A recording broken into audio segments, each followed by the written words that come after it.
Most people within this world follow and abide by a particular God and belief system and a book.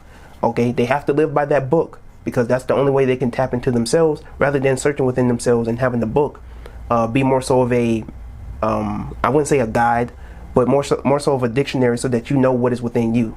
These particular books are things in which you can define what is within you, dealing with your mind, body, soul, and spirit. When you're dealing with esoteric, however, very few can understand what the mystical knowledge of life itself truly is, because it's not made for everybody to understand. The example that you see of this is in Matthew chapter 13, verse 13, where Jesus tells his disciples that he only speaks in parables. In another passage, he tells his disciples, I speak to you plainly, but to the other people, I have to cover it up. I have to speak in code, because these people cannot attain this type of information. So many are called, but few are chosen. That's when you're dealing with the initiates. Now, when you're dealing with the exoteric way of interpreting knowledge, you're dealing with things that were originally supposed to be for the interpretation of children. Okay, like when you tell your children about Santa Claus and the Tooth Fairy and the Boogeyman, you tell these things to children because it's for entertainment. It's no different than telling the story of Jesus. But when you get older, and when you grow older, you can tell them the meaning behind the Tooth Fairy and the Boogeyman and Santa Claus and the Easter Bunny and Goldilocks and the Three Bears and Little Red Riding Hood and Three Little Pigs.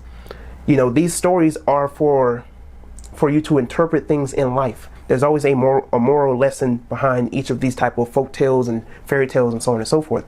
However, when you're dealing with things like Santa Claus, for an example, this is a great example of things that are esoteric.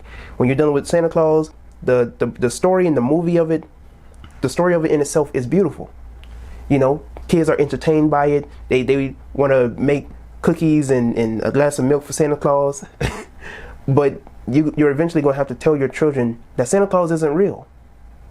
You eventually have to tell your children that Santa Claus is not real. He's a character.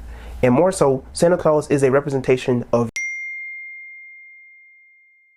Before you go, today I'm feeling very generous, so I decided to just post this on YouTube to just give you a feel of what I will be posting on Patreon, and the rest of my board videos that I will be doing will be exclusive to Patreon. So if you want to get more access to this type of information, please subscribe and follow my Patreon. As for the people on YouTube, you can find the link to my Patreon in the description box below. Last but not least, if you want to become a member and have access to not only PDF books and exclusive information concerning metaphysics and esoteric knowledge, subscribe to the $5 ship membership subscription, and you will have access to all of the board videos to come, and the PDF books, and more.